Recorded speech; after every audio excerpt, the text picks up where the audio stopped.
మన ప్రభువును రక్షకుడైన యేసుక్రీస్తు పరిశుద్ధమైన నామములో మీ అందరికీ వందనాలు. దేవునికి స్తోత్రాలు. పరిశుద్ధ గ్రంథం నుండి ఓ మాటని మనం చదువుదాం. స్వాతంత్ర్యం అంటే అర్థం ఏంటైనా చెప్తారా? ఏం తెలిస్తే ఎవరైనా స్కూల్ అని చెప్పారా? స్వాతంత్ర్యం కోసం విడుదల, ఇంకా విమోచించబడుట. విడుదల అంటే వదిలిపెట్టడం, విమోచించబడటం అంటే ఇంకా దాంట్ నుంచి బయటకు వస్తారు, అక్కడి నుంచి ఏమీ లేదని. ఈరోజు దాని విషయమై కొన్ని విషయాలు ప్రభు సన్నిధిలో పరిశుద్ధ గ్రంథంలో నుండి మనం చూద్దాం. ప్రభు గడిచిన కాలంలో మనకు అనేకమైన కార్యాలు మన పట్ల చేస్తూ వచ్చాడు. అయితే స్వాతంత్ర్యం అనగా విడుదల, విమోచన అంటే ఏమిటి అనేది పరిశుద్ధ గ్రంథంలో ఉండే కొన్ని మాటలు మనం చూస్తే చాలా సంగతులు పరిశుద్ధ గ్రంథంలో విడుదల కోసం రాయబడ్డాయి. అయితే ఆ స్వాతంత్ర్యం మనుషులు ఎలా సంపాదించుకోవాలి, అసలు స్వాతంత్ర్యం అంటే ఏమిటి? ఈ రిపబ్లిక్ డే సందర్భంగా ప్రభు నా మనసులో ఉంచిన ఉద్దేశాన్ని మీతో పంచుకోవాలని కోరుకుంటున్నాను. దేవుని వాక్యం చెప్తున్న చక్కటి పాఠం ఏంటంటే, ఏ మనిషి అయినా పాపము నుండి విడుదల పొంది పరిశుద్ధత వైపు నడిపించబడుతూ పరమపురి అని పిలువబడుతున్న మహిమ కలిగిన పట్టణానికి, పరలోక పట్టణానికి, మోక్షపురానికి చేరడమే మనిషి యొక్క జీవిత లక్ష్యం. ఒక్కొక్క మనిషికి ఒక లక్ష్యం ఉంటుంది. ఆత్మ సంబంధంగా ఎదుగుతున్న మన జీవితాల్లో మన లక్ష్యం, మన గురి ఏమిటయ్యా అని అడిగితే మనం చెప్తాం, ఏమండి మాకు పరలోకం అనే పట్టణం ఒకటి ఉంది, మోక్షపురం అని పిలువబడే ఒక పట్టణం ఉంది, ఆ పట్టణాన్ని స్వతంత్రించుకోవడానికి దేవుని సన్నిధికి వస్తున్నామని చెప్పకనే చెప్తాం. హల్లెలూయా. అయితే ప్రభు ఈ పూట మనకు నేర్పిస్తున్న చిన్న పాఠాన్ని జ్ఞాపకం చేసుకుని అసలు మన స్వాతంత్ర్యం ఏమై ఉంది, దేవుడు మనకిచ్చే ఆ స్వాతంత్ర్యాన్ని ఎలా పొందుతాం అనే సంగతిని మనం చూస్తే, రోమీలకు రాసిన పత్రిక 8వ అధ్యాయం 18వ వచనం నుండి 25వ వచనం వరకు రాయబడిన మాట నేను చదువుతాను, గమనించండి. రోమీలకు రాసిన పత్రిక అపోస్తులైన పౌలు రోమా సంఘానికి ఉత్తరం రాస్తూ 8వ అధ్యాయం 18 నుండి 25 వరకు రాయబడిన మాటలు ఈరోజు ప్రభు మనతో మాట్లాడునుగాక. అక్కడ రాస్తున్నాడు, మన ఎడల ప్రత్యక్షం కాబోవు మహిమ ఎదుట ఎప్పటి కాలపు శ్రమలు ఎన్నతగినవి కావని ఎంచుచున్నాను. దేవుని కుమారుల ప్రత్యక్షత కొరకు సృష్టి మిగుల ఆశతో తేరి చూచుచూ కనిపెట్టుచున్నది. ఎలయనగా సృష్టి నాశనముకు లోనైన దాస్యంలో నుండి విడిపింపబడి దేవుని పిల్లలు పొందబోవు మహిమ కలిగిన స్వాతంత్ర్యం పొందునను నిరీక్షణ గలది. స్వేచ్ఛగా కాక దానిని లోపరచిన వారిని మూలముగా వ్యర్థపరచబడిను. సృష్టి యావత్తు ఇదివరకు ఏకగ్రీవంగా మూలుగుచు ప్రసవ వేదన పడుచున్నదని ఎరుగుదు.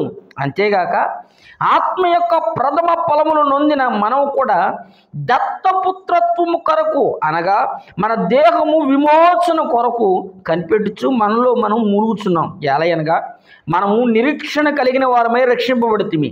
నిరీక్షింపబడేవాడి బడునది కనబడినప్పుడు నిరీక్షణతో పని ఉండదు. తాను చూచుచున్న దాని కొరకు ఎవడు నిరీక్షించును? మనము చూడని దాని కొరకు నిరీక్షించిన ఎడల ఓపికతో దాని కొరకు కనిపెట్టుదము. హల్లెలూయా. చక్కటి విషయాలు పౌలు సంఘానికి నేర్పిస్తున్నాడు. ఇప్పుడు యేసు ప్రభు కాలం తర్వాత పౌలు గారి సేవ ప్రారంభించిన తర్వాత ఒక సంఘాన్ని దేవుని ప్రేరణతో హెచ్చరించి దేవుని సంఘానికి కొన్ని సంగతులు దేవుడు నేర్పిస్తున్నాడు. నా ప్రియమైన సహోదరులరా, ఈ రోజున ఈ పాఠాన్ని నువ్వు అన్వయించుకోగలిగితే ఈ స్వాతంత్ర దినోత్సవం, ఈ రిపబ్లిక్ డే వేడుకలను సంబరంగా పండగలుగా చేసుకుంటున్న ఈ మన దేశ ప్రజలు అసలు నిజమైన స్వాతంత్రం ఏమిటి అనేది పరిశుద్ధ గ్రంథంలోకి వెళ్ళి మనం చూస్తే దేవుడు నీతో నాతో మాట్లాడుతున్న మాట ఏంటంటే, మనకొక ప్రత్యక్షత ఉంది. ఏమిటా ప్రత్యక్షత అంటే మహిమ కలిగిన రారాజని యేసు దేవుని ప్రత్యక్షత ఒకటి ఉంది. ఆ ప్రత్యక్షతను మనం చూడడానికి ఆశతో ఎదురు చూస్తున్నాం. అమ్మా, నువ్వు దేనికి వచ్చావు తల్లి మందిరానికి? అన్నయ్య, నువ్వు దేని కొరకు దేవుని మందిరంకి వస్తున్నావు అంటే, అయ్యా, మహామహిమ కలిగిన మహారాజు పట్టణంలో ఆయన నేను కన్నులారా చూసి ఆయనతో పాటు యుగయుగములు జీవించాలని ఆశతో దేవుని మందిరానికి వచ్చానయ్యా అని చెప్పేవాళ్ళు లేకపోలేదు. ప్రతి మనిషి జీవితంలో ఎవరి దేని ద్వారా నేను మందిరానికి వచ్చావో తెలియదు, కానీ మొత్తం మీద ఆశ గురి ఏమిటంటే ఏ విధం చేతనైనా సీయోనులో యేసయ్యను చూడాలి. హల్లెలూయా చెప్పండి గట్టిగా ఒకసారి. ఎందుకని? యేసయ్య ప్రత్యక్షత, యేసయ్యను మనం కలుసుకోవడానికి మనం సిద్ధపడుతున్న గడియలు, దినాలు ఇవి. హల్లెలూయా. ప్రభు నేర్పిస్తున్న చక్కటి పాట ఇక్కడ అంటాడు, మన ఎడల ప్రత్యక్షం కాబో మహిమ ఎదుట ఎప్పటి కాలపు శ్రమలు ఎన్న తగినవి కావు. ఏ శ్రమలో? ప్రస్తుతం అనుభవిస్తున్న బాధలు కావచ్చు, ప్రస్తుతం పడుతున్న ఇబ్బందులు కావచ్చు, ప్రస్తుతం అనుభవిస్తున్న ఇరుకులు, సమస్యలు, ఇబ్బందులు కావచ్చు.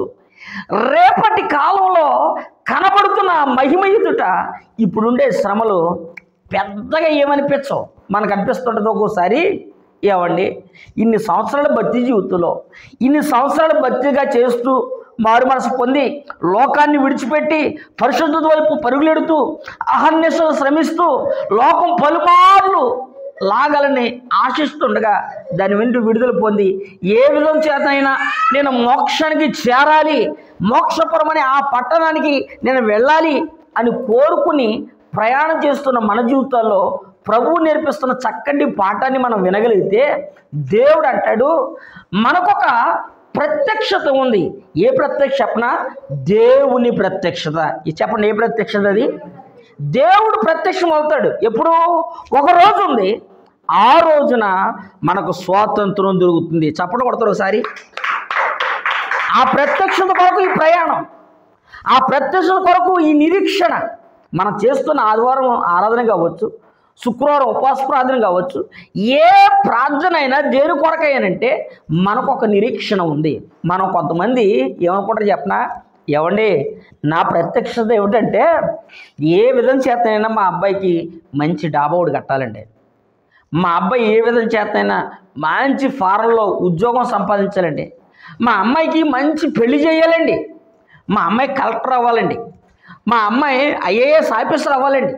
ఇది మనుషురీత్యంగా ఈ లోక సంబంధంగా అనిపించే విషయాలే కానీ వీటిని వద్దని నేను అంటలేదు. కానీ వీటితో పాటుగా నీకు ఉండవలసింది ఏమిటి చెప్పనా, దేవుని ప్రత్యక్షత ఒకటి ఉంది. హల్లెలూయా. ఆ ప్రత్యక్షతలో నీవు నేను సిద్ధపడాలని పరిశుద్ధాత్ముని పూట మిమ్మల్ని హెచ్చరిస్తున్నాడు. హల్లెలూయా. ఎవరికి దొరుకుతుంది ఈ స్వాతంత్ర్యం? అక్కడ మనం చూస్తే యాలయనగా నాశనముకు లోనైన దాస్యములో నుండి విడిపింపబడి, దేనికి లోనైనా? సృష్టి అంట నాశనానికి లోనైపోయిందట. దేనికి? ఏమండి ఈ భూమి, ఆకాశం, బిల్డింగు, మన సంపాదించిన సంపాదన ఇవన్నీ ఒకరోజు ఏమైపోతాయి? నేను చెప్పట్లా, పరిశుద్ధ గ్రంథం చెప్తుంది. నాశనమునకు లోనైన ఈ సృష్టిని బట్టి ఒకవేళ నువ్వు గర్విస్తున్నావేమో, దాన్ని బట్టి ఒకవేళ ఆశపడుతున్నావేమో, ఈ సృష్టి నీతో రాదు, నువ్వు సంపాదించిన సంపాదన నీ వెంబడి రాదు.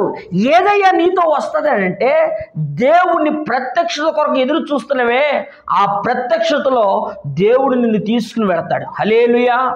ఆ ప్రత్యక్షతే స్వాతంత్ర్యం అని పరిశుద్ధ గ్రంథం చెప్తుంది. స్వాతంత్రం, రిపబ్లిక్ డే, ఇండిపెండెన్స్ డే, ఇవి ఈ డేలు దేశానికి మంచిది. అయితే యేసుక్రీస్తు నమ్మిన మనకు ఒక స్వాతంత్ర్యం దేవుడిచ్చాడు. ఏమిటయ్యా స్వాతంత్ర్యం అంటే ఈ లోకాన్ని విడిచి పరమపురిలో నివసిస్తున్న రారాజైన యేసయ్య ముఖదర్శనం చేస్తూ అక్కడ ఎంతకాలం? ఓ 10 సంవత్సరాలు ఉంటామా? 20 సంవత్సరాలు ఉంటామా? ఏమండి బైబిల్ గ్రంథం చెప్తుంది, ఆది కాండంలో మనం చూస్తే 900 సంవత్సరాలు బతికిన వాళ్ళు ఉన్నారు. ఎన్ని సంవత్సరాలు? 900 సంవత్సరాలు బతికాడు. ఆ తర్వాత చనిపోయాడు. ఏమిటి ఇప్పుడు వయసు ఎంత? కీర్తన గ్రంథంలోకి వచ్చేసరికి 70-80, కీర్తన గ్రంథం వచ్చేసరికి 70-80. ఇప్పుడు ఎంత ప్రస్తుతం? 50 దాటట్ల దేవుడి దేవాలు. కొంతమంది 30-40కే వాళ్ళ జీవితాలు అర్ధాంతరంగా వెళ్ళిపోతున్నాయి. చరిత్రలు మారుతున్నాయి, పరిస్థితులు మార్చబడుతున్నాయి, మన జీవన విధానం జీవన శైలి మారుతుంది.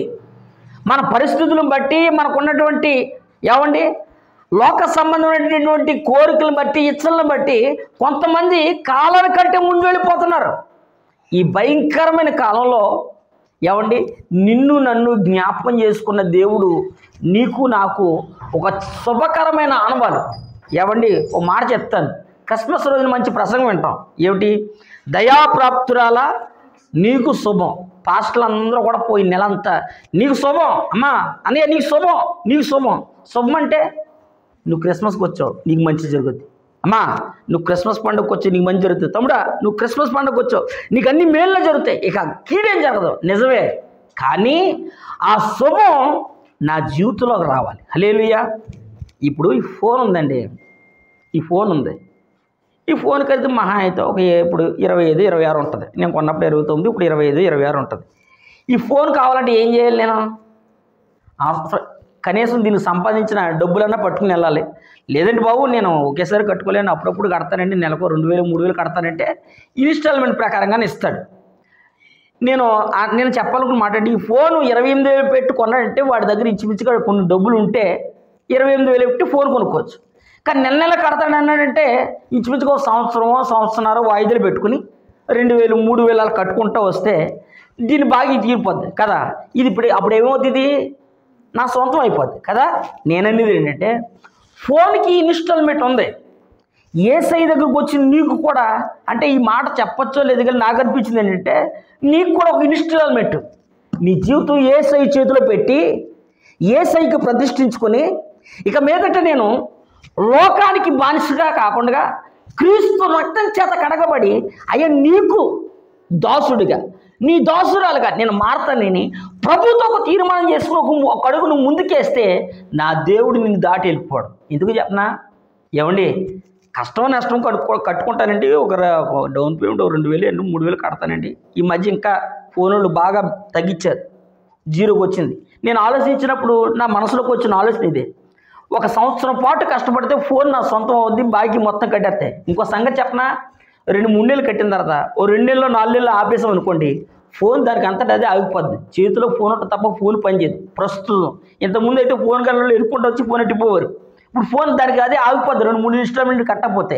ఆత్మీయ జీవితం కూడా దేవునితో కనెక్షన్ తగ్గిపోతే దేవుడు నీతో మాట్లాడడం మానేస్తాడు. మనిషితో దేవుడు మాట్లాడడం మానేస్తే జరిగేది ఏంటో చెప్పనా? నీ జీవితం అర్ధాంతరంగా మారిపోద్ది. ఎక్కడికి వెళ్ళినా మనశ్శాంతి ఉండదు, ఇటువైపు చూసినా నెమ్మది దూరం అయిపోద్ది.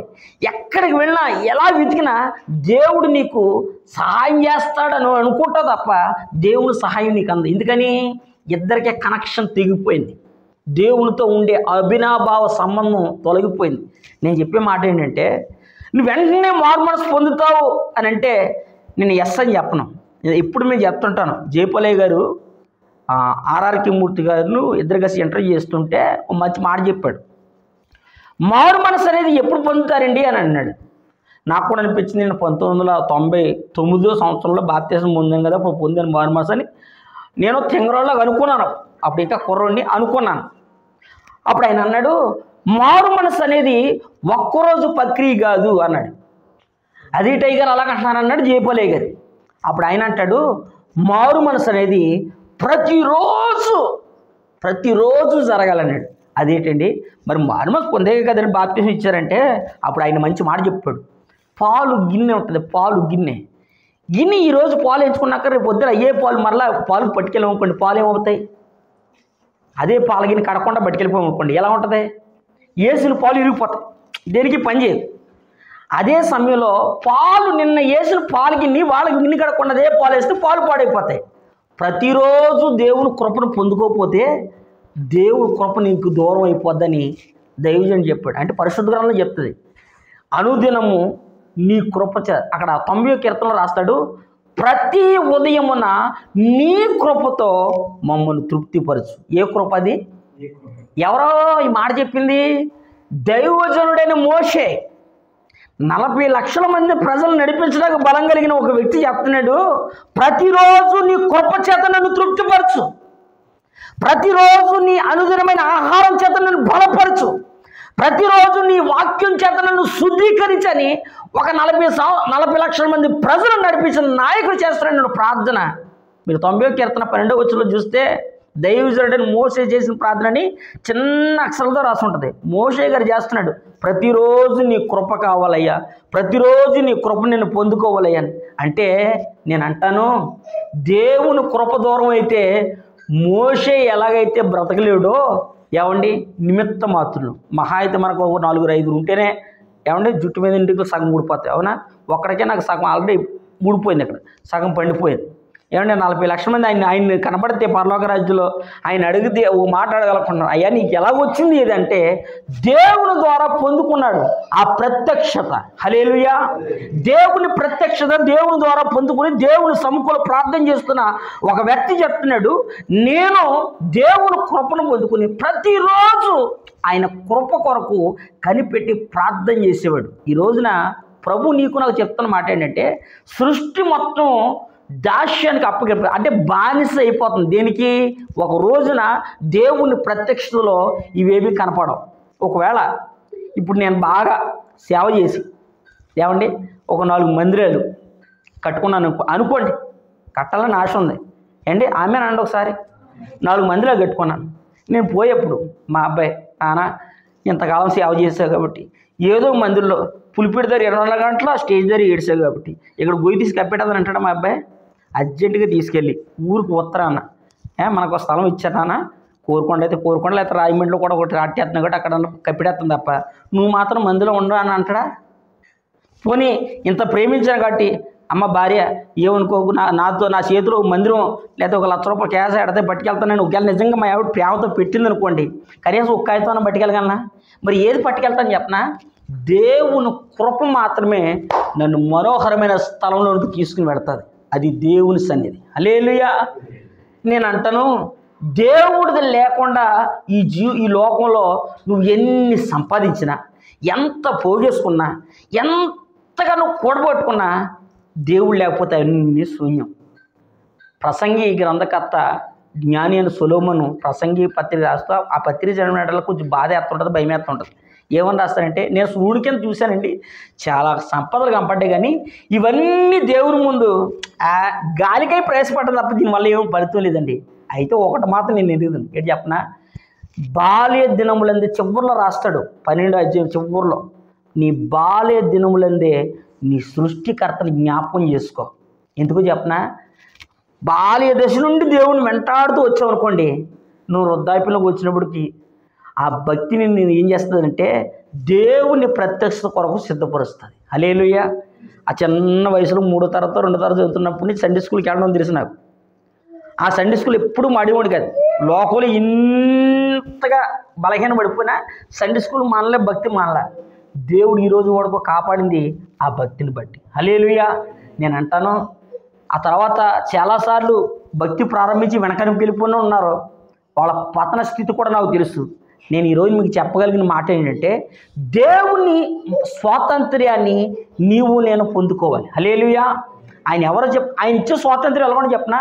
ఇప్పుడు ప్రస్తుతం స్వాతంత్రం నా చిన్నప్పటి నుంచి స్కూల్లో పుస్తకాలు కావచ్చు, ఆ తర్వాత పాటలు కావచ్చు, వింటున్న మాటలు కావచ్చు, స్వాతంత్ర్యం ఎవరికి వచ్చిందంటే బాగా డబ్బు ఉన్నవాడికి వచ్చిన స్వాతంత్రం తప్ప దేవుడి వల్ల నాకైతే రాలే స్వాతంత్రం. ఎందుకో చెప్పనా? ఎవరిని గట్టిగా వెళ్ళి కొలవి ఇచ్చి వాడి దగ్గరికి వెళ్ళి రాయ్ కొల రావట్లేదు ఏటని అన్నాం అనుకోండి, ఆడు ఏదో రకంగా పీకేస్తా తప్ప నా కొలవి బాగు చేయడు. ఆడన్నా బతిలాడి, బాబు నాకు కొలవి రాలేదు బాబు, కొంచెం జ్ఞాపకం చేస్తుంది, నాకు కొలవి ఇప్పించి బాబు అని చెప్పి బతిలాడు. గట్టిగా కేకలేసాం అనుకోండి, మొన్న కొలవి తీసిన ఉన్నారు మా ఇంటికాడ అంటే కేకలేయకూడదు, అలా బతులాడుకోవాలి. అంటే లోకంలో మరి మన స్వాతంత్రం వచ్చింది కాబట్టి గౌరవం మనదే, మనం ఇక్కడ పన్ను కడుతున్నాం, అన్నీ మనకు ఉన్నాయి. వీటన్నిటిని బట్టి మనం డిమాండ్ చేయగలమా? డిమాండ్ చేస్తే ఊరుకుంటాడా?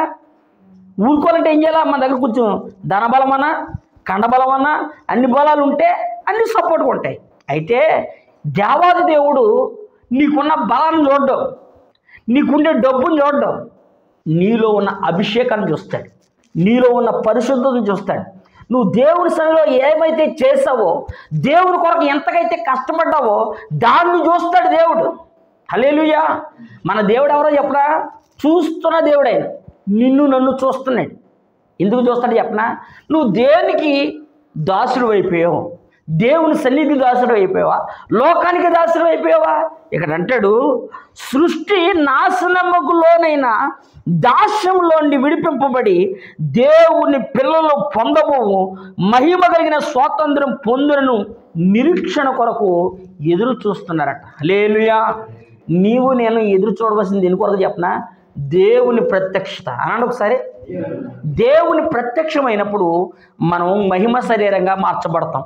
మనము ఈ లోకాన్ని విడిచి ఆయనతో కలుసుకునే ఆ శుభగడియలు ఏమండి ఎంత ఆనందం కలిగజేస్తాయి. నేను అనుకుంటాను ఒక్కోసారి, అంటే మరి నాకు చాలామంది భక్తుల ద్వారా విన్నాను, నాకు కూడా అనిపిస్తుంది ఏంటంటే, మన పోకడు ఇప్పుడు అది త్వరగా జరిగితే బాగుండు అనిపిస్తుంది.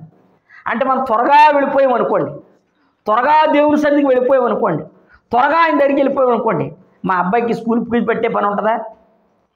దేవుడి దేవాల మీరు ఏమనుకోకండి, మా అబ్బాయి 5వ తరగతి చదువుతున్నాడు. ఆడికి మొన్న పెన్నుల బాక్స్ కొన్నా, ఇంత బాక్స్. దేవుడి దేవల్ల నేను 2 పెన్నులతో సంవత్సరం అంతా జరిగిపోయేది నాకు. ఆడికి పెన్నుల బాక్స్ కొలితే మా ఆవిడ అడిగితే 6 పెన్నులు ఉన్నాయన్నది. 25 పెన్నులకు 6 పెన్నులు మిగిలాయి. ఎన్ని పెన్నులు పోనట్టు? ఎంత చదివితే మాత్రం అన్ని పెన్నులు పోతే పోలేదు. చదువురాడు ఎలా తిరిగి చెప్పరా అంటే, తిరిగి చూసి చదవడానికి 40 వంకలు వస్తున్నాయి ఆడికి. అంటే నేను ఏమంటానంటే, ఈ లోక సంబంధంగా ఆవిడకి ఏది నేర్పించినా ఎక్కడో దిక్కుని ఏదో దగ్గర మైనస్లు ఉంటాయి. కానీ దేవుడి దగ్గర ఒక అక్షరం నువ్వు నేర్చుకుంటే ఏసయ్యా ఏసయ్యా ఏసయ్యా. మా అమ్మమ్మ గారికి ఒకే ఒక పదం వచ్చు, యేసు బాబు నువ్వు నాకు తోడుగా ఉండు నాయన, యేసు బాబు నువ్వు నాకు తోడుగా ఉన్నాయనండి. 3 గంటల నుంచి 5 దాకా ప్రార్థన చేసేది. ఆవిడకి వచ్చిరాని ప్రార్థన చేస్తుంటే దేవుడు ఆవిడ ప్రార్థన అన్నాడు. ఆవిడ చూసి నాకు భయం వేసింది. తర్వాత ఆవిడ పోయిన తర్వాత నాకు అర్థం అవ్వాలి. చిన్న ప్రార్థన చేసింది, చదువు రాదో ఏమీ తెలియదు, భక్తి తెలియదు, ముసుకేసుకుని ఏసయ్యా ఏసయ్యా ఏసయ్యా నన్ను కాపాడు, మా పిల్లల్ని కాపాడు. ఇదే, మించి ఏం ప్రార్థన లేదు. 3 కూతుళ్ళు, మనవాళ్ళు మనవరాళ్ళు, వీళ్ళు కూర్చేసి అయ్యా వాళ్ళకి అంటుపళ్ళు ఇచ్చానైనా ఒంట్లో బాధ ఆడ చూసుకోని అయినా వీళ్ళని చూసుకో. ఆ టైమింగ్ రైమింగ్ ఉండదు. ఇప్పుడు ఎవరన్నా ప్రార్థన చేసినప్పుడు టైమింగ్ రైమింగ్ లేకుండా ఎడుతున్నాను అనుకోండి, ఇది ఆవిడ ప్రార్థన చేసాడు అని అనుకుంటాం మనం. కానీ ఏసే అలా అనుకోడు. నేను అంటాను, దేవుని కృప కనుక నువ్వు పొందుకోకపోతే, దేవుని కృప కనుక నీకు దూరం అయితే ఏమండి నీ జీవితం ఎవరో చింపిపోయిన విస్తరాగులా మారిపోతుంది. నీ జీవితం ఎట్లా ఉంటుందంటే ఎందుకు పనికిరాని జీవితంలో ఉంటుంది. దేవుని కృప ఉంది కనుకనే ఇన్ని చేసినా దేవుడు మనల్ని ఇంకా జ్ఞాపకం చేసుకున్నాడు. అవునంటారా కాదంటారా? దేవుని కృప ఉందంటారా లేదంటారా? ఉందన్నాళ్ళు ఒకసారి గట్టిగా ఆమెనండి. దేవుని కృప ఉంది కనుకబట్టే ఇన్ని చేసినా దేవుడు తీసుకెళ్ళిపోకుండా ఇంకా పోలే నా కుమారుడు ఇంకా మారుతాం, నా కుమార్తె ఇంకా టైం ఇద్దాం అనుకు దేవుడు ఎదురు చూస్తున్నాడు మనల్ని బాగుపడతామని. హల్లెలూయా. యేసుప్రభు రాకడ వస్తుంది అనుకోండి, ఈరోజు సాయంత్రం ఏమనుకోకండి, ఈరోజు సాయంత్రం సరిగ్గా 7 గంటలకే యేసుప్రభు వచ్చాడు అనుకోండి, సరిగ్గా ఏ వీడియో తీస్తున్నప్పుడో ఏమండి ఏ రీల్ చూస్తున్నప్పుడు యేసుప్రభు వచ్చాడు అనుకోండి, మన పరిస్థితి ఏంగాను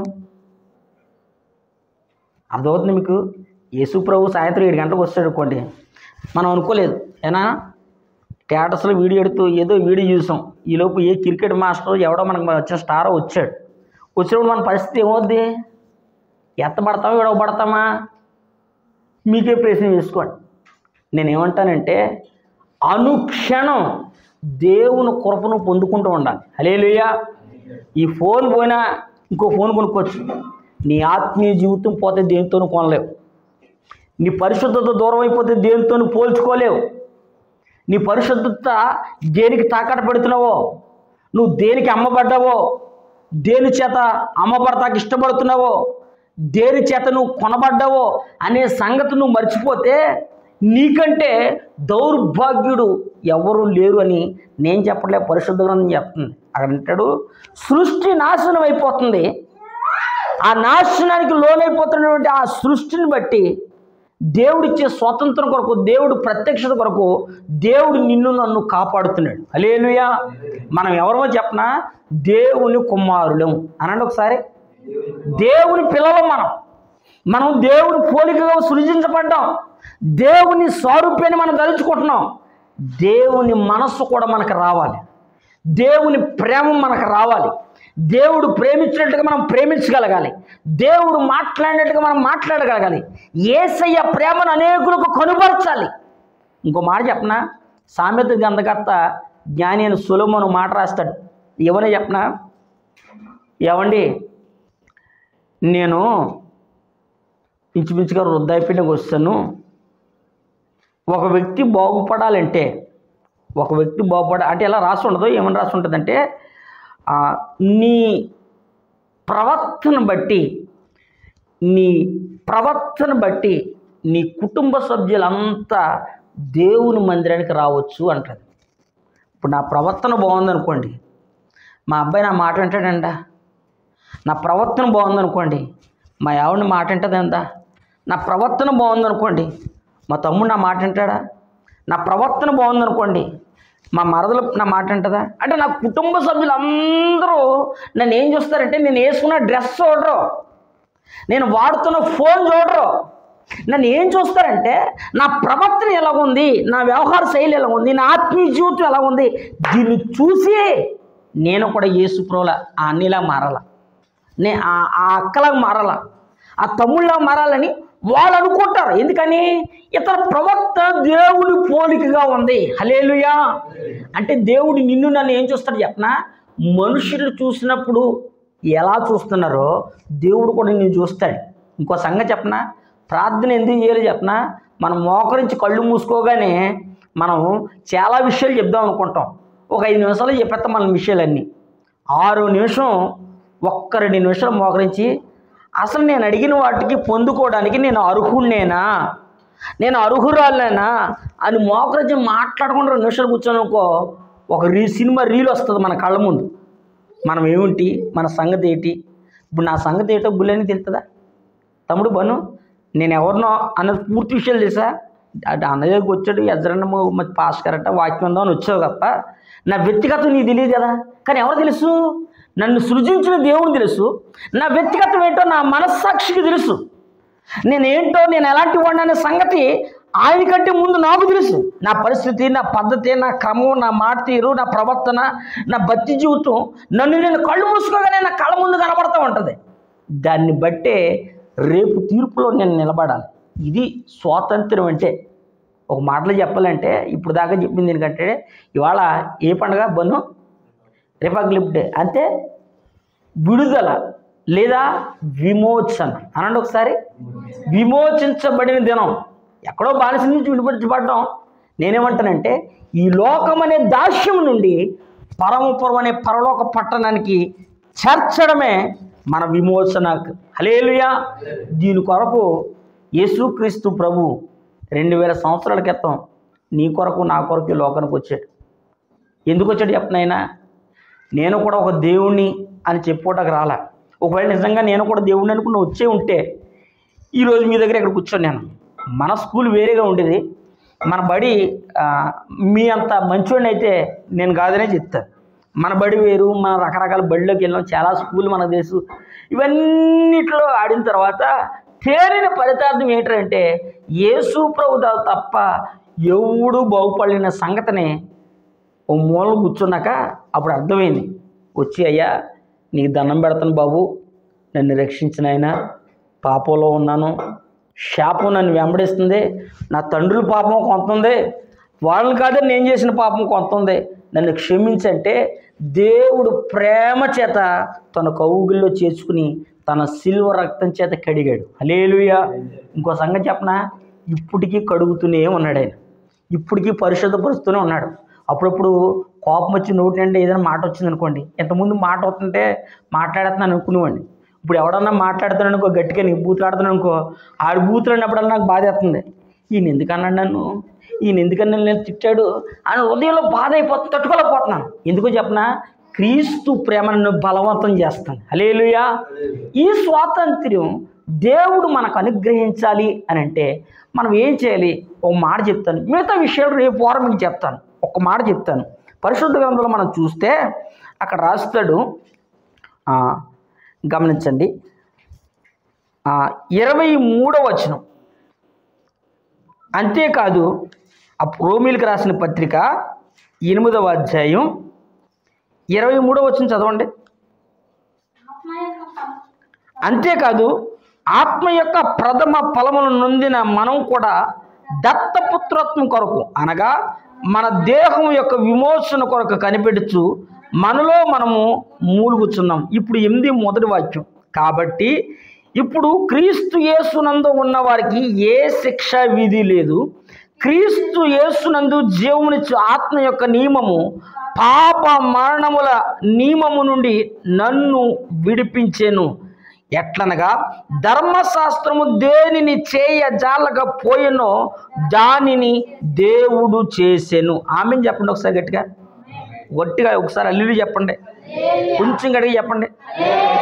ఇక్కడ రాస్తాడు, క్రీస్తు యేసునందున్న వారికి ఏ శిక్ష విధి లేదు. అంటే క్రీస్తు యేసు లేకపోతే ఏమవుద్ది? శిక్ష ఉంటుంది. మీకు అర్థమవుతుందా?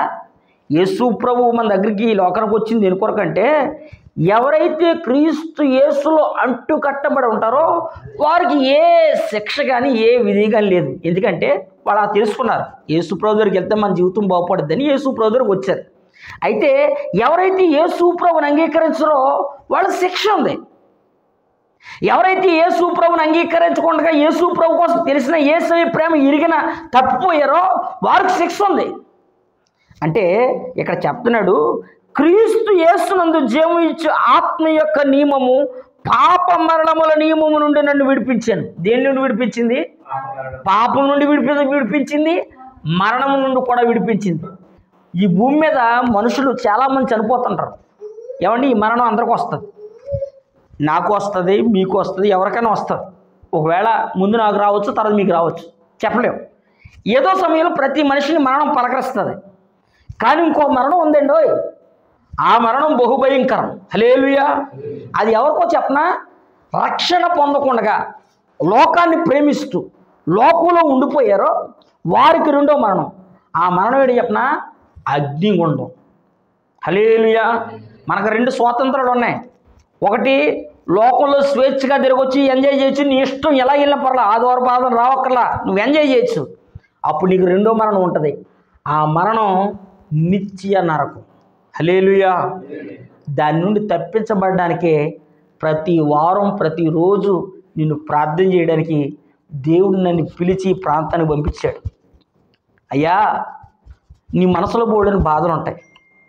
ప్రతి మనిషిని అగో ఆ చిన్నోడికి కొంచెం మాట్లాడచ్చు. ఒక సంవత్సరం పోయాక అడిగామనుకో, ఒరే నాయన నీకేం బాధలో ఉన్నాయంటే, మా అమ్మ ఫోన్ అప్పుడప్పుడు ఎత్తుంది, నాకు ఫోన్ కొని ఇవ్వచ్చు కదా, నాకు కూడా ఒకటి కొనిస్తే నేను కూడా ఆడుకుంటాను కదా అంటాడు. ఆడు కూడా కూర్చొని మా అబ్బాయిలో అడిగారా బాధలు ఏమన్నానంటే, రోజు సంటేస్తున్నాను స్కూల్కి వెళ్ళాను, పొద్దున్న 7 గంటలు లేపుతాడు. స్కూలు వాళ్ళ సాయంత్రం 5 దాకా. ఆ తర్వాత ఇంటికి వచ్చాక మళ్ళీ ప్రైవేట్ అంటారు. ఇక ఆడుకునేది ఎప్పుడో సెలవు ఇచ్చినప్పుడు తప్ప అని ఆడుకో బాధ ఉంటుంది. ఇప్పుడు ఎక్కడికి వచ్చినా మన బాధలు అయితే మరీ ఘోరం. ఇంటికాడ వాళ్ళేమో ఈ కావాలి అంటారు. ఇక్కడికి వచ్చాక నువ్వేమో మారు మసిపోందంటావు. నువ్వు మారు మసిపోందంటే నేమో అక్కడేమో వ్యాపారం రోజు డ్యూటీ చేయాలంటే 8 గంటలు వాసిపోతుంది, పని చేయలేకపోతున్నావు, ఊళ్ళొంచలేకపోతున్నావు. ఇక్కడేమో నువ్వేమో వాయించేస్తున్నావు, అక్కడేమో వాయించేస్తున్నావు. ఏడు బాబు మా పరిస్థితి అని నువ్వు చెప్తావు. నేను అంటాను, పాపం చేయడం అలవాటు అయిపోయినోడికి ఏమండి సెంటర్ జైలు కన్నా వెళ్ళాలా, మంచమన్నా ఎక్కాలి. ఈ రెండేట్లు ఏదో జరగాలి. అలవాటు అయిపోయి మాలినోడికి సెంటర్ జైలు అన్నా ఎక్కాలి, లేదంటే మంచమన్నా ఎక్కాలి. అప్పుడు కానీ తెరవరాదు ఆడికి. ఎందుకని? ఇన్ని చెప్పు నిన్నోడాడు. కానీ దేవుడు మనల్ని అక్కడ దాకా తీసుకెళ్ళా. నిజంగా దేవుడే మనల్ని ప్రేమించి ఈ స్థలాన్ని తీసుకుని వచ్చాడు. హల్లెలూయా. ఒక నిరీక్షణ కలిగిన ద్వారం దగ్గర తీసుకుని వచ్చాడు, పాప మరణముల నుండి నిన్ను విడిపించడానికి. ధర్మశాస్త్రం మనిషిని బాగు చేస్తాడని దేవుడు అనుకున్నాడు. అది బాగు చేయలేకపోయింది. ఎలా బాగు చేయలేని చెప్పనా? ధర్మశాస్త్రం వల్ల కంటికి కన్ను పంటికి పన్ను. ఎవడన్నా కూడా దేవుడు నాకు కొను తీసాడు అనుకోండి, మరలా నేను నీ కొను తీసేచ్చు అని ధర్మశాస్త్రం చెప్తుంది. కానీ దేవుడు ఏమి నేర్పించాడు చెప్పనా? ఒకవేళ ఎవడన్నా నీ కొను తీసాడు అనుకో, ప్రభువా అని నాకు కొను తీసాడు ఆయన, అన్ని క్షమించిన ఆయన అని ప్రార్థన చేయాలట. ఇదే యేసయ్య సన్నిధి. హల్లెలూయా. అంటే నీకు కీడు చేయడానికి తలపెట్టినోడు కూడా నువ్వు మేలు చేయాలి. హల్లెలూయా. నిన్ను ప్రేమించేవాళ్ళు ప్రేమించడం కాదు. క్రిస్మస్ పండగ మా పక్కింటి వాళ్ళు బిర్యానీ తెచ్చారండి. మా పక్కింటి వాళ్ళు ఇంత బిర్యానీ తెచ్చి హ్యాపీ క్రిస్మస్ పాస్టర్ గారు అంత బిర్యానీ పెట్టారు. అప్పుడు నేను కూడా హ్యాపీ క్రిస్మస్ నువ్వు బిర్యానీ పెట్టాను అనుకోండి, ఎలా ఉంటుంది? దానివల్ల పెద్ద ఏమైనా ఉంటుందా? అన్నా బిర్యానీ పెట్టాడు, అయితే ఆడు ఫ్రై పీస్ బిర్యానీ పెట్టాడు, నువ్వు కొంచెం ఎక్స్ట్రా ఎక్కువ కాదు దమ్ బిర్యానీ పెట్టాను మనకి, అయిపోయింది క్రిస్మస్ పండుగ, అంతే కదా. కానీ క్రీస్తు ప్రేమ ఏమంటుంది చెప్పనా? క్రిస్మస్ పండుగ నువ్వుగా చేసుకోవాల్సింది, ఊరందరిని పిలిచి, లేదా నీకు ఉన్న దాంట్లో ఊరందరి దగ్గరికి వెళ్ళి కాస్త ఒక లడ్డువో స్వీటో ఇవ్వాలి కదా. ఇది క్రీస్తు ప్రేమ. అదే సమయంలో నువ్వు చేయవలసిన కుటుంబం చెప్పనా, ఎప్పుడైతే క్రిస్మస్ పండుగ రోజు నువ్వు పులిహోర ప్యాకెట్లో పలావో స్వీట్లో బంచి పెడతావో ఆ ప్రేమను బట్టి వీళ్ళు యేసు ప్రభు దగ్గర నమ్ముకున్నట్టున్నారు. యేసు ప్రభు నమ్ముకుంటే ఇలా చేయలేమో అని ఎవరు అనుకుంటారో? తీసుకున్న వాళ్ళు అనుకుంటారు. వాళ్ళకి అర్థమవుద్ది నీ భారం, నీ పరిచర్య వాళ్ళకి అర్థమవుద్ది. క్రీస్తు ప్రేమను పరిచయం చేయడం అది. హల్లెలూయా. ఇక్కడ రాస్తాడు, పాప నీ మరణముల నుండి నిన్ను విడిపించడానికి ధర్మశాస్త్రం చేయలేని దాన్ని దేవుడు చేయడానికి యోహాను సువార్త 1వ అధ్యాయం 14వ వచనంలో ఆ వాక్య స్వరూపైన దేవుడు ఈ లోకానికి నరరూపధారిగా వచ్చాడు. హల్లెలూయా. అంటే ఆది కాండం నుండి మలాకి గ్రంథం వరకు ఏం జరిగింది అంటే చాలా విషయాల్లో రాజీ పడిపోతున్నారు ప్రజలు. కానీ మత్తయి సువార్త అంటే 2000 సంవత్సరం ప్రారంభించిన నాటి నుండి ఈనాటి వరకు యేసు రక్తం మన మధ్యలో ప్రవహిస్తుంది. ఏ రక్తం అది? యేసు రక్తం. ఎవరికో చెప్పిన యేసు రక్తం.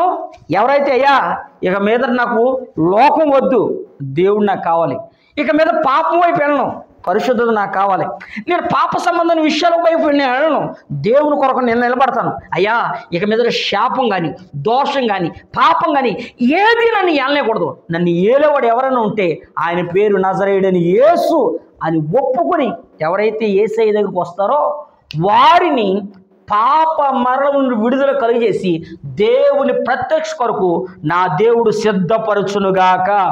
హల్లెలూయా. ఇది స్వాతంత్ర్యం అంటే, ఇది విమోచన అంటే. నువ్వు విడిపించబడకుండా ఎన్నిసార్లు దేవుని మందిరంకి వచ్చి వెళ్ళిపోతున్నా నీ వల్ల నీ ఆత్మీయ జీవితానికి క్షేమం కాదని పరిశుద్ధాత్ముడిని నేను హెచ్చరిస్తున్నాడు. జాగ్రత్త సుమా, దేవుని రాకడ బహు సమీపం అవుతుంది. ఈ ప్రసంగం ఉదయం స్టేటస్లో ఒకటి పెట్టాడు, హ్యాపీ రిపబ్లిక్ డే అని. అప్పుడు కానీ రిపబ్లిక్ డే అన్న సంగతి నాకు గుర్తురాలి. ఇక్కడికి వచ్చాక ప్రార్థన చేసుకుని రాసుకున్నా. నేను 3 రోజుల క్రితం, ఇంతకుముందు 2 రోజుల క్రితమే ప్రసంగం ప్రార్థన చేసుకుని రాసుకుని, ఇది మాత్రం ఇప్పుడే ఇందాక ఇక్కడికి వచ్చాక ప్రార్థన చేసుకుని కూర్చుని ప్రభువా ఏం చేయాలి నాయన అని చెప్తే ఇది రాసుకున్నా. గొప్ప సంగతి చెప్పనా, నేను చాలా సంగతులు రాసేసుకున్నా ఈ పుస్తకంలో. అంటే గొప్ప ఉండని కాదు కానీ చాలా సంగతులు రాసేసుకున్నా. ఆ పై మాట ఒకటే చెప్పాను మీకు. అంటే దేవుడు నిన్ను నన్ను జ్ఞాపకం చేసుకుని పాప దాస్యం నుండి విడిపించి పరిశుద్ధత అనే పర్వతాన్ని ఎక్కించాలని కోరుకుంటున్నాడు యేసుక్రీస్తు ప్రభు. దానికి నువ్వు సిద్ధమేనా? యేసయ్య నిన్ను పిలుస్తున్నాడు, యేసయ్య నిన్ను రమ్మంటున్నాడు. ఏమండి, ఓ మాట చివరిగా మీకు జ్ఞాపకం చేసి నేను ముగిస్తాను. ఒకసారి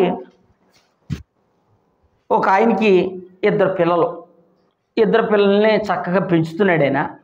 ఒక అబ్బాయి దేవుని దగ్గర రారంటే ఆడు అన్నాడు, నాన్న నేను ఇంకా చిన్నపిల్లండి, ఇంకా వయసు రావాలి అన్నాడు.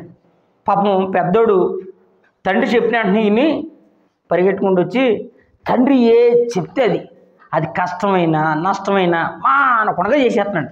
చిన్నోడు మాత్రం ఎన్నిసార్లు చెప్పినా ఇంకా టైం ఉంది నాన్న, నాకు ఇంకా ఎంజాయ్ చేయాలి, నేను లోకల్ బళ్ళు ఉన్నాయి, అప్పుడే బత్తి అంటే వేటి నువ్వు నన్ను విడుదే అన్నాడు. పాపం వాడు తిరిగి మొత్తం మీద ఆడు బత్తి ఎంత దాకా వచ్చిందంటే బత్తి కలిగిన కుటుంబమే, యేసు ప్రభు నమ్మిన కుటుంబమే. అయితే వాడు ఒక రోజు వచ్చి నా దగ్గర గొడవ వేశాడు. ఏమని చెప్పినా, నాన్న నువ్వేం చేస్తావు నాకు తెలియదు, నేను వ్యాపారం చేయలేకుంటున్నాను అన్నాడు. దాని దేవుందరా చెయ్యి అని అనలా. ఒరే నాన్న నీకు ఇంకా వయసు రాలేదురా, నువ్వు ఇంకా పిల్లడివి, నీకు అసలు పని కోసం తెలియదు, వద్దు బాబు అని బ్రతులు అడిగాడు తండ్రి. ఆడన్నాడు, ఇదిగో మా సీనియర్ ఒకడో వ్యాపారం చేసి కోట్లు గడెత్తున్నాడు, మా జూనియర్ ఆడు వ్యాపారం స్టార్ట్ చేసి లక్షలు సంపాదిస్తున్నాడు, నాకు రాదంటే పెట్టి వాళ్ళకంటే ఎక్కువే చదివాను నేను, నాకు ఎత్తావు ఇవ్వన్నాడు. పాపం తండ్రి తట్టుకోలేక పిల్లడు బాధ చూడలేక తన ఆస్తిని విడదీసి అన్నయ్యకి రావాల్సిన వాటా అన్నయ్యకి, తమ్ముడికి రావాల్సిన వాటా తమ్ముడికి ఇచ్చి పంపించేశాడు. తమ్ముడు గారు వెళ్ళారు వ్యాపారం చేద్దామని. పాపం ఈడున్నాడు సీనియరు జూనియరు లక్షల కోట్లు సంపాదించి వాడు ఇద్దరు కలిసిన పెట్టి మధ్యలో ఇద్దరిని పెట్టుకుని వీడు స్టార్ట్ చేసే బిజినెస్. సరిగ్గా ఒక 2-3 సంవత్సరాలు గడిచింది. అయ్యగారు వ్యాపారం దివాలా తీసింది. బస్ స్టాండ్కి వచ్చింది మొత్తం సరుకు తమ్ముడు, మొత్తం వ్యాపారం అంతా దివాలా తీసి రోడ్డు మధ్యలో కూర్చున్నాడు. కూర్చుంటే కోట్లు సంపాదించినాడు బాగున్నాడు, లక్షలు సంపాదించినాడు బాగున్నాడు, ఇక పట్టుకెళ్ళిన ఆస్తి సగం మొత్తం పాడు చేసుకుని దిక్కు తోచక ఏం చేయలేదు తెలియక కూర్చున్నాడు. ఎంతగా దిగజారిపోడంటే కడుపు ఆకలి నింపుకోవడానికి ₹1 కూడా లేని పరిస్థితి అయిపోయింది. తన కుటుంబాన్ని, తన జీవితాన్ని, కుటుంబాన్ని విడిచిపెట్టిన సంగతి అయ్యగారికి అక్కడ అర్థమైంది. అయ్యో, మా ఇంట్లో పనోళ్ళు ఉన్నారు చాలామంది, వాళ్ళకి సమృద్ధి అనే ఆహారం ఉంది, వాళ్ళు ఏ రోజు బాధపడినట్టు మాకు తెలియదు, ఈరోజు యాతన పడుతున్నానని ఏం చేశాడు చెప్పనా, పందులు తినే పొట్టు తింటా సిద్ధపడిపోడు. ఈ పొట్టు పందులు తింటాయి ఆహారం, దాని దగ్గరికి వెళ్ళాడు. ఆ పందులు తిన్నిచ్చినా లేదు కానీ పందులు యజమాని వచ్చానాడు, రే పందులు మేపని నిన్నెడితే పందులు తిని పొట్టు తింటావరా అని వేసి కొట్టాడు. కొడితే ఇక అక్కడి నుంచి బయలుదేరి ఒక మారు మనసు వచ్చింది. మారు మనసు వచ్చి ఏం చేసేది చెప్పనా, అయ్యా మా ఇంట్లో మా నాన్నగారికి వెళ్ళి ఆయన కుమారుని అని అనిపించుకుంటాకే నేను యోగ్యుని కదా, ఎందుకంటే మా నాన్నకు చాలాసార్లు చెప్పాను, మా నాన్న వద్దన్నాడు, నేనే గొడవ వేసుకుని ఆస్తి అంతా పెట్టుకుని వచ్చా. ఇంట్లో పనివాడికని పెట్టుకుంటే అంత అన్నం తిందాం, ఇంత అన్నం తిందాం అని ఒక తీర్మానం చేసుకుని వచ్చేసాడు. తీర్మానం చేసుకుని వచ్చేస్తే తండ్రి దూరం చూశాడు. తండ్రే కదా, ఏ కొడుకునైనా ఏ పిల్లనైనా వద్దని వదిలేస్తాడా? దూరం చూసి ఆడ మా చిన్నోళ్ళలాగా ఉన్నాడే అని పరిగెట్టుకుని వెళ్ళి కౌగులించుకుని ముద్దు పెట్టుకుని తీసుకుని వచ్చి ఆడికి స్నానం చేయించి బట్టలు దొరికించి ఉంగరం పెట్టాడు. ఈ కథలో నీతి ఏంటంటే, బైబిల్లో రాస్తుంది తప్పిపోయిన కుమారుడు. ఈ కథలో నీతి ఏంటంటే, కుమారుడు వచ్చాడు, అందరినీ పిలిచి చెప్తున్నాడు. ఆ కుమారుడు వచ్చి అన్నాడు, అయ్యా నాన్న, నీ కుమారుని అనిపించుకునే యోగ్యత నాకు లేదు, నువ్వు పరిగెట్టుకుంటూ వచ్చి ముద్దెట్టిన మాట వాస్తవమే, కానీ మీ ఇంట్లో చిన్న పని చేసుకుంటూ అంత బొబ్బ పెడితే బతుకుతాను అన్నాడు. ఈ సంగతి చిన్నప్పటి నుంచి మందులో ఉన్నాడు ఒక అన్నయ్య, ఆ ఇంట్లో ఉన్నాడు. ఏటా లోపల జరుగుతుంది అన్నాడు అన్నయ్య. మీ తమ్ముడు వచ్చాడు, మీ నాన్న విందు చేస్తున్నాడు అన్నాడు. ఇదేంటిది, ఇన్ని సంవత్సరాలకి మా నాన్నతో నేను ఉన్నాను, ఏ రోజు నాకు మేక పిల్లలను గోలేదు మా నాన్న, ఆడు నిన్నటిదాకా విచ్చలుడికి తిరిగి ఆస్తి అంతా పడి చేసి ఆస్తి అంతా నాది, ఆడికి ఇచ్చాడా, ఎత్తేమని ఆడికి, నేను రాను అని బయటికి పోయాడు అన్నయ్య. నేను చెప్పాలనుకున్న మాట ఏంటంటే, నువ్వు ఎన్ని సంవత్సరాలు మందిరానికి వచ్చావు అనేది ముఖ్యం కాదు, నీ జీవితం యేసయ్యకి అప్పగించుకున్నావా? ఈ రిపబ్లిక్ డే రోజున నీ ఆత్మ దేనిని ఏలుబడి చేస్తుంది? పాపాన్ని ఏలుబడి చేస్తుందా? పరిశుద్ధత వైపు ఏమన్నా మడుతుందా? బాప్తిసం పొందిన నీవైనా నేనైనా దేనిని నా మనస్సు కోరుకుంటుంది, నా శరీరం దేనిని కావాలని అరుడు చాస్తుంది, నా మనస్సు నా ప్రేరణ దేని వైపు?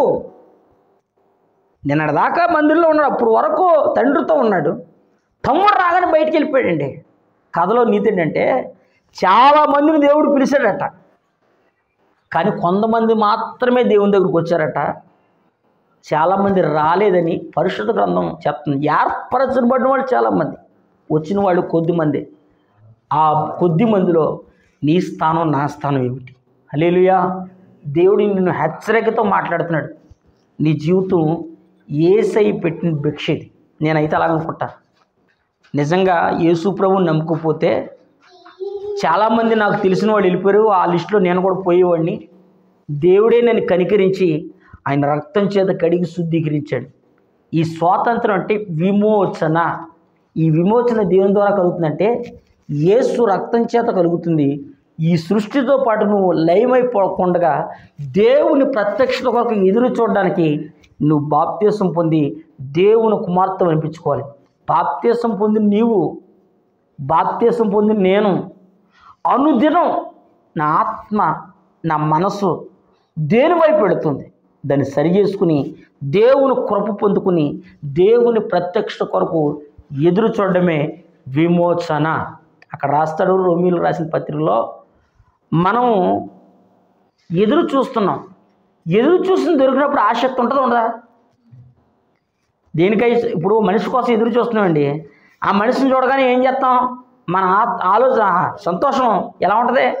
పట్టలేము, ఇంకా పట్టలేనంత సంతోషం వస్తుంది. ఎందుకని? మన ఎదురు చూస్తున్న వ్యక్తి దొరికాడు, లేదా ఎదురు చూస్తున్న వస్తువు దొరికింది కాబట్టి ఇక ఆనందంకి తిరిగి ఉండదు.